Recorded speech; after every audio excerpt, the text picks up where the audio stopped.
Hello and welcome to interest.co.nz. I'm Gareth Vaughan and I'm joined by Dan Bell from HiFX for our weekly look at the currencies markets, the Never a Dull Moment report. And welcome, Dan. And look, we obviously had the US presidential election this week, and no sooner was Barack Obama re-elected than people started worrying about this fiscal cliff that's looming in the States. Can you tell us just exactly what they're talking about here and why people are so worried about it? Sure. So, Obama snuck in this week, as we all know, and the markets had been in a little bit of a holding pattern leading up to the presidential election. We got that out of the way, and the following day, US equity markets dropped by about 2.5%. And it wasn't so much due to the actual election result, it is due more to this fiscal cliff story, which has been doing the rounds for a while now, and effectively from the 1st of January, the US will be undertaking a series of government spending cuts of about $600 billion, plus they'll be removing some of the Bush tax cuts that were put in place a few years ago, which is going to have a significant impact on the US economy. In fact, the US Budget Office, the Congressional Office, estimate that it will actually, if they don't sort out the fiscal cliff, it will send the US economy back into a recession. So it's serious stuff. Investors are obviously very concerned about it. Concerned because they've seen how close the election in the US was again, and that ultimately the Republicans and the Democrats seem to be at loggerheads, continue to be at loggerheads, and it's going to be difficult to get a compromise to get through it. And the presidential election really showed a country split down the middle. I mean, obviously Obama won comfortably through the electoral college system, but in terms of the popular vote, he was only about 1% ahead of Romney, and obviously one party has the Senate and one has Congress. Yeah. So we can anticipate some pretty stern political bickering going on there in the next few months. What's that likely to do to the US dollar? Yeah, so we've already seen, again, the US equity markets sitting at around a 3-month low after peaking in August, and we've seen the Standard & Poor's S&P 500 index break through quite a key level of support around 1400, and it's broken through also the 200-day moving average. So just from a technical trading point of view, it's starting to look very fragile, and looking likely that we're going to see further downside there. And that risk aversion is being is also showing up in the New Zealand dollar. The New Zealand US dollar is down over the last few days. We're sitting around 81.30 against the US today. Most currencies are weaker against the US dollar on the basis that typically risk aversion sees the US dollar benefit from safe haven flows. So despite the fiscal cliff situation originating in the US economy, investors are still buying US government bonds as a safe haven asset because there's not a hell of a lot of other choices out there, to be honest. For safe assets, yeah. Indeed. And look, obviously the big news domestically was the somewhat startling unemployment figure that came out yesterday, 7.3%, significantly higher than the economists were expecting. What did that do to the New Zealand dollar, and what sort of implications does that have going ahead? Yeah, it was a bit of a shock, really. No one was expecting such a big increase in the unemployment rate, up 0.5%. Expectations were 6.7%. So, not good news for the New Zealand economy. The New Zealand dollar lost a good 0.5% against the US dollar in response, down about 1 cent against the Australian dollar in the last 24 hours. The Australians actually reported their own employment figures yesterday, which came in a little bit better than expected, which was a little bit of a surprise, whilst our number was much worse than expected. So we've seen the Kiwi-Aussie cross rate drop from recent 12-month highs over 80 cents back down into the low 78. So good for exporters, obviously, to see that Kiwi-Aussie cross rate a little bit lower.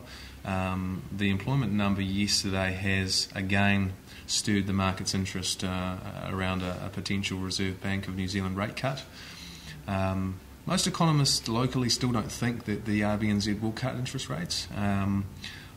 It's getting very tricky for them. Obviously, we've got a housing market which is starting to take off again, but we've got an economy which really isn't getting enough momentum to justify hiking interest rates. So they've got a tough job ahead of them.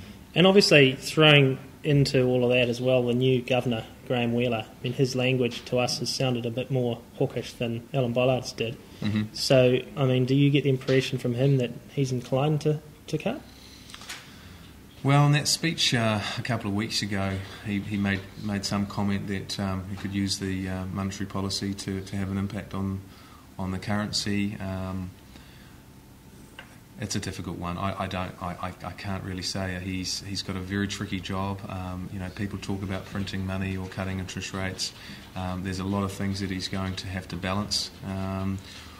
Ultimately, will another cut in the interest rate have any meaningful impact on the economy? I don't know. I mean, sitting at 2.5%, we still have room to cut compared to places, most other developed economies apart from Australia. We're still relatively high. Canada's cash rate is sitting at about 1%. They've got a similar, benefiting similarly from commodities and exports to emerging markets is the same way that we do.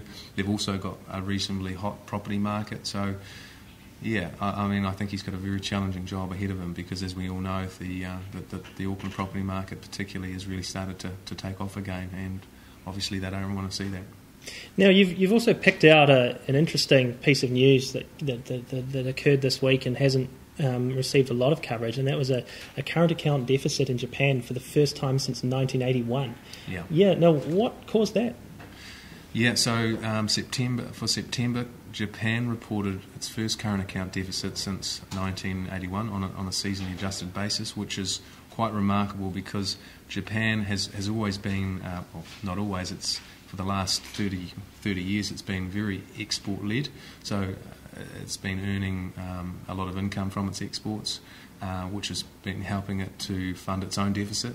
Japan has one of the highest government debt to GDP ratios in the world. Their government debt to GDP ratio is over 200%. But because they have always pretty much run a current account surplus, or at least for the last 20 to 30 years, that's been okay. So they've had enough money coming in and they've got high savings rates on the household and business side to fund that. So there's some interesting implications for the Japanese economy if that continues. There was some mention of a significant drop in exports to China, and as we know, China and Japan are having a few issues around territorial disputes at the moment. So depending on how that plays out, we know that China's got a change in their leadership being discussed at the moment. So Japan has got a few issues on its agenda, on its plate, and with an ageing population and this whole global growth cycle continuing to remain sluggish, they're in a little bit of a difficult patch as well. And obviously, with that Chinese leadership transition going on, it's a bit of an unknown to us in the West, I guess, in terms of what all the ramifications could be of that. But obviously, it's very important, especially given that in this part of the world, for New Zealand and Australia, given that our economies are really hooked up to China these days. Yeah, it's huge. Yeah, I mean, we know that China's our second largest trading partner behind Australia. Australia's largest trading partner now is China. So China's growth will continue to have a big impact on New Zealand. We obviously hope that the change in the leadership is a positive one for us. You would imagine that they're going to continue to provide further support to their economy. Whilst it's been a bit slower lately, there have been signs of an improvement. So hopefully that continues. But just looking around the world at the moment, it continues to be pretty tough going out there. Most of the sort of PMI numbers, the Purchasing Managers Index numbers that we're getting out of Europe continue to be in a pretty bad way. Greece is back in the headlines again, and we know that Greece is pretty much running out of money again and will need another bailout of sorts. Spain, again, haven't officially asked for a bailout despite their ongoing issues. Fiscal cliff in the US. So, yeah, really a lot of uncertainty that I don't think is being reflected in the financial markets through the sort of implied volatility measures or through equity valuations or, in fact, the Kiwi-US cross rate, for example. So wouldn't surprise me to see further weakness in the New Zealand dollar, despite some of the technical analysts being quite bullish the Kiwi longer term. I think in the medium term, short to medium term, over the next few months, we've got a lot of uncertainty and a lot of risk on the table, which we'll probably see the Kiwi under a bit of pressure. So it could be a bit of a risk-off scenario dominating until this US fiscal cliff issue is resolved. Yeah, I think so. And I mean, looking at the US stock market, the S&P 500 index from lows that we had back in October last year, it's rallied to August highs, which reflect about a 34% increase in that market.